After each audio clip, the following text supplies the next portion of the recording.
Muy bien, ahora sí pasemos a la resolución del texto número 2, último texto de esta sección B. Eh, Pregunta número 1.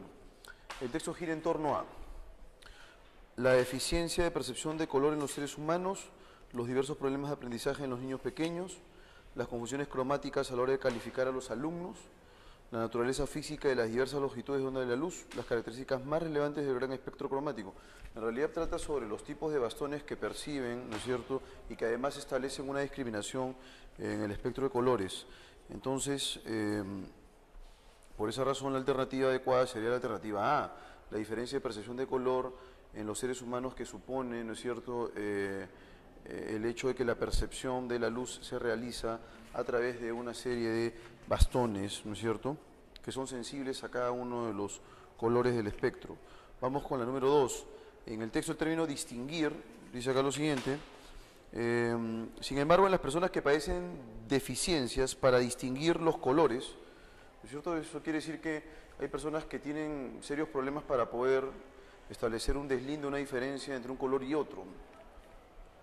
Entonces eso se puede reemplazar claramente por discriminar, alternativa C. Vamos con la número 3. Marca la alternativa que es incompatible con el texto. A. Los efectos de percepción de los colores son de naturaleza genética. Sí, la mayoría de ellos se señala que son de naturaleza genética. Vamos con la alternativa B. Un niño con deficiencia de percepción de color no puede sobrellevarla. En realidad un niño no tiene ningún problema del desarrollo. Lo que hace el niño es simplemente establecer el reemplazo, pero eso no quiere decir que el niño arrastre problemas serios a lo largo de su desarrollo, ¿no es cierto? Dice acá lo siguiente, ¿no? Y los niños con este problema suelen compensarlos y existe un proceso de compensación, que es una cuestión intuitiva, ¿no es cierto? Incluso ellos pueden suponer que así en realidad son los colores. Entonces, la alternativa incorrecta, por así decirlo, la que tiene una aserción incorrecta, inconexa con el texto sería la alternativa B. Un niño con deficiencia de percepción de color no puede sobrellevarla. 4. Con respecto a los defectos en la percepción de color, se infiere el texto que es una discapacidad muy grave equivalente a la ceguera total. En absoluto, ¿no es cierto? Ese niño puede ir al colegio sin ningún problema, no hay en realidad ningún tipo de retraso en su desarrollo escolar, ni mucho menos. Produce graves perturbaciones en nuestro posterior desarrollo. Si hay una compensación por parte del niño, eso quiere decir que no hay ningún obstáculo para que éste se desarrolle. ¿Incapacita a un niño para realizar aprendizajes significativos? En absoluto, ¿no? A lo mucho lo que hará es tratar de buscar un reemplazo con otro color. Vamos con la alternativa D. Para un niño puede ser algo normal no distinguir bien los colores. Sí, efectivamente. Para él es normal en realidad percibirlos de cierta manera y de ahí se deriva, ¿no es cierto?, o se deduce que la distinción de colores como proceso, ¿no es cierto?, el hecho de no distinguirlos bien, la no distinción precisa de colores, para este niño es algo natural, es algo normal. 5. Si la luz solo tuviese una única longitud de onda, o sea, hay varias longitudes de onda y estas son percibidas por la vista, por cada uno de estos bastones, y eso genera las diferencias de color. Entonces, ¿podríamos distinguir meridianamente, claramente, varios colores? No, porque es solamente una única longitud. ¿Percibiríamos las tonalidades de un solo tipo de color? Efectivamente, esa sería la clave. Muy bien. Textos, sección C, tenemos 3 textos. Vamos a darles 10 minutos para cada uno. A partir de ahora, entonces, 10 minutos para que resuelvan el texto número 1, luego pasaremos a la resolución.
Muy bien, continuemos con el desarrollo de la sección C. Tenemos el primer texto, el sol, el paisaje exótico y los ambientes distintos, que se relacionan básicamente con la economía de países subdesarrollados, ¿no es cierto?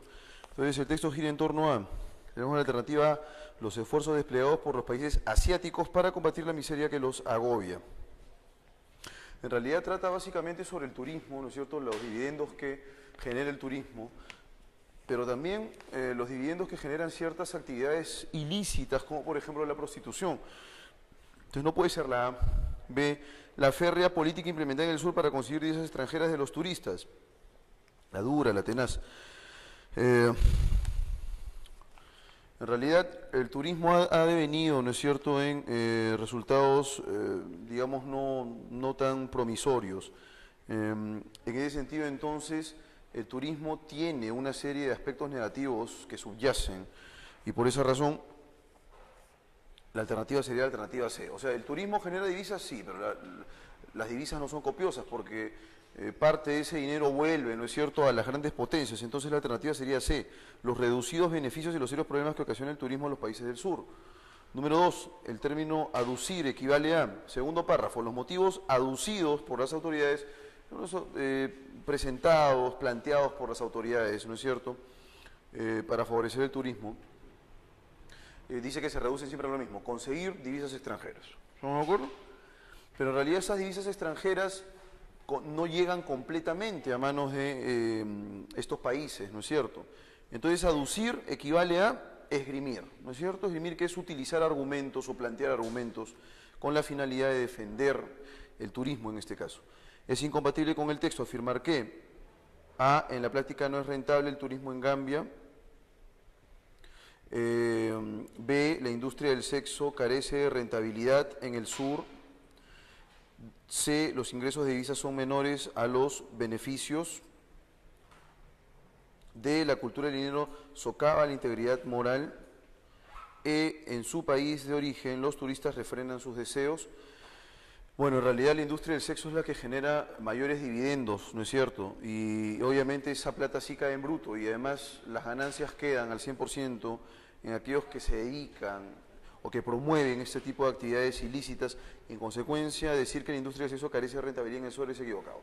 Si no careciera, o sea, si careciera de rentabilidad, no sería en realidad una actividad promovida en el sur. 4. Con respecto al dinero generado por el turismo en Gambia, se deduce del texto que es la principal fuente de divisas de los países del sur.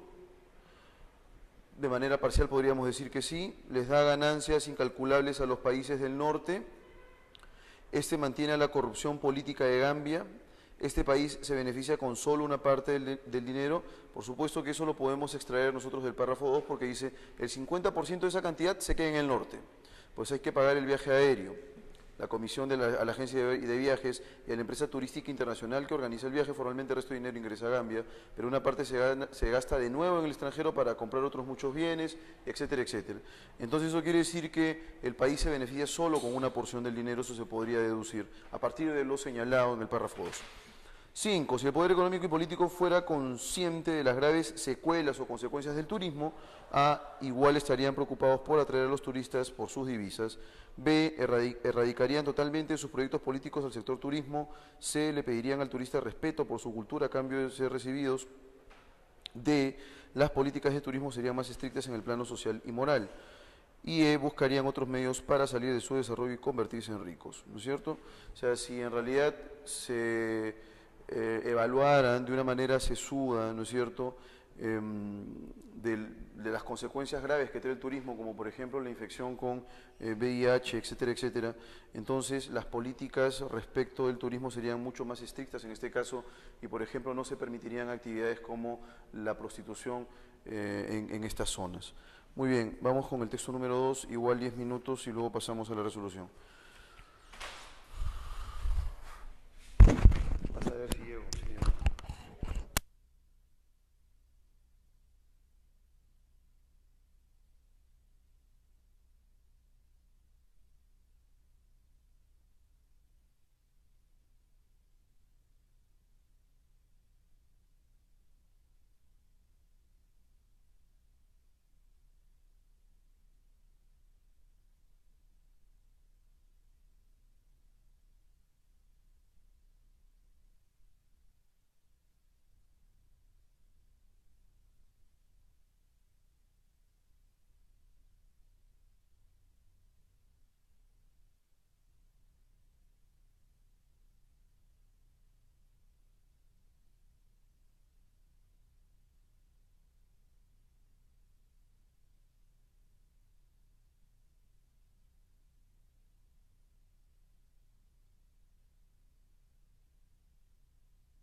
bien, continuemos con la resolución, texto número 2. Veamos, fundamentalmente el texto gira en torno a nuestra capacidad de crear a la realidad de maneras muy insondables, es decir, que no se pueden averiguar, que no se pueden saber. En realidad, el texto se enfoca básicamente en la propuesta de la física cuántica, ¿estamos de acuerdo? En la cual existen posibilidades, una teoría probabilística, hay probabilidades de que un fenómeno ocurra o no. Entonces, en ese sentido, no puede ser la alternativa A. B, la idea de que la realidad que enfrentamos es indivisible e imprevisible. Entonces, debemos, por favor, que dirigirnos. El tema central se relaciona de manera directa e ineludible con la física cuántica y la B no da avisos de ello. C, la caída del marco rígido de la física clásica a la luz de la teoría cuántica. No trata sobre la caída de la física clásica, parecería que ese sería el tópico central el tópico central y de soslayo por ella aparece la teoría cuántica. D, nuestra realidad del universo que se halla en constante transformación. No, es la visión novísima, muy nueva, de la física cuántica de nuestra realidad inmediata. 2, el término desplome tiene el sentido de, dice acá lo siguiente, el desplome justamente esa visión clásica tradicional, es ocaso. Alternativa D. Tenemos eclosión en la alternativa que es brote, aparición súbita. 3. Es discordante e incompatible con lo sustentado en el texto sostener que para el autor la realidad cuántica no es divisible ni previsible. La física clásica no es compatible con el principio de incertidumbre. Nuestro entorno no está separado de nosotros ni es inmóvil. D. El principio de incertidumbre es esencial en la mecánica cuántica. La alternativa sería la alternativa E. Las nociones de observación y participación son indiscernibles, no, ya que es la participación justamente la que nos genera una relación con la realidad. 4. Podemos concluir válidamente el texto que C. Nuestra realidad no está divorciada del nivel subatómico. 5. Si el mundo subatómico se pudiese predecir de modo determinista, entonces ya no habría física cuántica, pues por esa razón la alternativa es la alternativa D. La visión de la física cuántica perdería un asidero básico. 6. Se deduce del texto que en la visión de la mecánica cuántica el universo se define por sus propensiones estocásticas, propensiones que tienen que ver con lo azaroso, que están regidas por el azar, alternativa A, ya que estamos en un marco de probabilidades. Muy bien, ahora sí 10 minutos más para el texto 3 y con eso daremos por concluida la sesión de hoy.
Muy bien, ahora sí pasaremos a desarrollar el último texto. En realidad se hace alusión, en primer lugar, a la teoría del flogisto, ¿no es cierto?, como propuesta planteada durante el siglo XVIII, pero además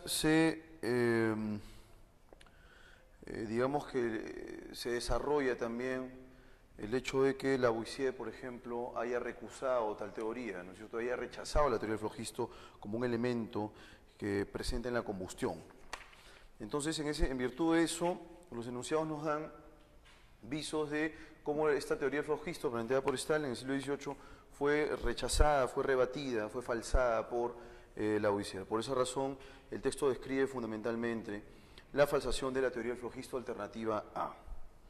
Vamos con la número 2. Se infiere de la teoría de Stahl que el flogisto, dice acá, ¿no es cierto?, sostiene que los cuerpos combustibles liberan flogisto y de acuerdo a la teoría del aire el aire se satura de flogisto. Y por esa razón la vela se apaga. En ese sentido, entonces, puede aislarse el flogisto, puede separarse el flogisto. Y por esa razón, ¿no es cierto?, la alternativa sería la alternativa C, es un elemento aislable.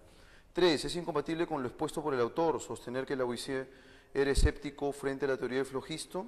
Eso no es incompatible, ¿no? Eso es contracompatible más bien, porque, digamos, él, a través de un experimento, logra rebatir y falsar la teoría del flogisto más bien. B, ponía mucho empeño en la medición exacta, efectivamente era una de las características de este científico. Luego C, obtuvo resultados opuestos a los esperados, no, más bien él tenía la certeza de que el flogisto era una propuesta equivocada y llegó justamente a los resultados esperados. Diseñó la contrastación de la teoría de Stahl, sí, su propuesta falsó la teoría de Stahl. Corroboró la teoría del flogisto, no, más bien la rechazó y por esa razón la alternativa es la E. El significado contextual del término liberación, dice acá, ya no permite más liberación de esta sustancia. En ese sentido es emanación, ¿no es cierto? Acción de emanar, el flogisto en este caso. Vamos con la número 5. Si Lavoisier hubiera comprobado la predicción de la teoría de Stahl, el resto y la ceniza de mercurio pesarían menos, ¿no es cierto? ¿Por qué razón? Porque en el caso de Stahl, la consecuencia inmediata supone que los cuerpos pierden materia al quemarse, ¿no es cierto? Entonces, si es contrastado esto por el experimento de Lavoisier, el resto y las cenizas de mercurio tendrían que pesar menos. Muy bien, entonces la alternativa acá es la alternativa A. Luego tenemos desarrollo léxico acrolectal. En este caso ustedes tienen las palabras conspicuo, consuetudinario, contingencia, contumacia, etcétera, etcétera. Lo que ustedes tienen que buscar es un contexto, un contexto adecuado para cada una de ellas. Por ejemplo, se me ocurre en el caso de la palabra conspicuo, que es ilustre, ínclito, distinguido, célebre, lo siguiente: Mario Vargas Llosa es un conspicuo escritor peruano. Es un célebre, es un distinguido escritor peruano. Lo mismo sería en el caso de la palabra consuetudinario, por ejemplo, se me ocurre el siguiente contexto: las fiestas patronales se caracterizan por su carácter consuetudinario, ¿no es cierto? Las fiestas patronales están regidas por la costumbre y en ese sentido podríamos utilizar la palabra consuetudinario. Contingencia, posibilidad de que una cosa suceda o no. Eres tan impredecible que tu visita siempre se me antoja una contingencia, es decir, tu visita puede que ocurra o puede que no. Contumaz, Fujimori fue declarado reo contumaz, ¿no es cierto?, persistente en el error. Muy bien, y así por ende, ustedes tienen que tratar de buscar en este caso el contexto adecuado para cada uno de los elementos lexicales. Tienen ustedes, y esa es la ventaja, digamos, de este ejercicio, tienen ustedes las acepciones de cada una de las palabras. Así tenemos en la número 6, por ejemplo, deleterio, mortífero, se aplica al veneno que causa la muerte, ¿no es cierto? Piensen en una cobra, por ejemplo, la cobra tiene un veneno muy potente, deleterio entonces, ¿no es cierto? Y así por ende. Bueno, voy a pasar a dejar las alternativas en la pizarra y con eso damos por concluida la sesión de hoy.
Entonces, la alternativa incorrecta, por así decirlo, la que tiene una aserción incorrecta, inconexa con el texto sería la alternativa B. Un niño con deficiencia de percepción de color no puede sobrellevarla. 4. Con respecto a los defectos en la percepción de color, se infiere el texto que es una discapacidad muy grave equivalente a la ceguera total. En absoluto, ¿no es cierto? Ese niño puede ir al colegio sin ningún problema, no hay en realidad ningún tipo de retraso en su desarrollo escolar, ni mucho menos. Produce graves perturbaciones en nuestro posterior desarrollo. Si hay una compensación por parte del niño, eso quiere decir que no hay ningún obstáculo para que éste se desarrolle.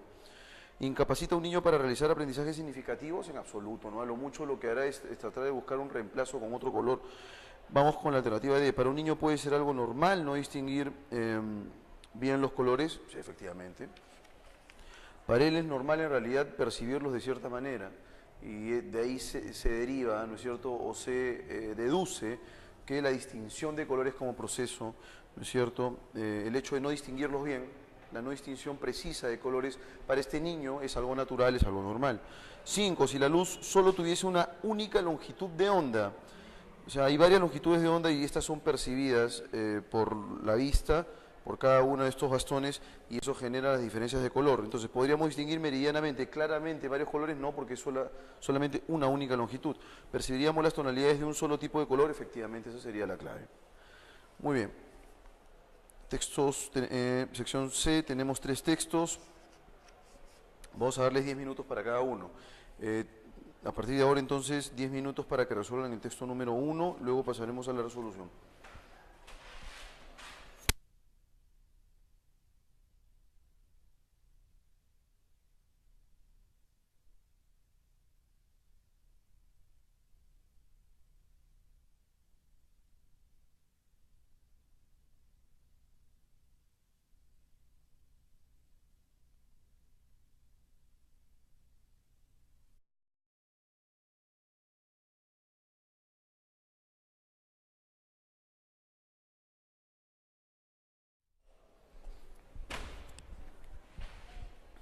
Muy bien, ahora sí pasemos a la resolución del texto número 2, último texto de esta sección B. Pregunta número 1. El texto gira en torno a la deficiencia de percepción de color en los seres humanos, los diversos problemas de aprendizaje en los niños pequeños, las confusiones cromáticas a la hora de calificar a los alumnos, la naturaleza física de las diversas longitudes de onda de la luz, las características más relevantes del gran espectro cromático. En realidad trata sobre los tipos de bastones que perciben, ¿no es cierto?, y que además establecen una discriminación en el espectro de colores.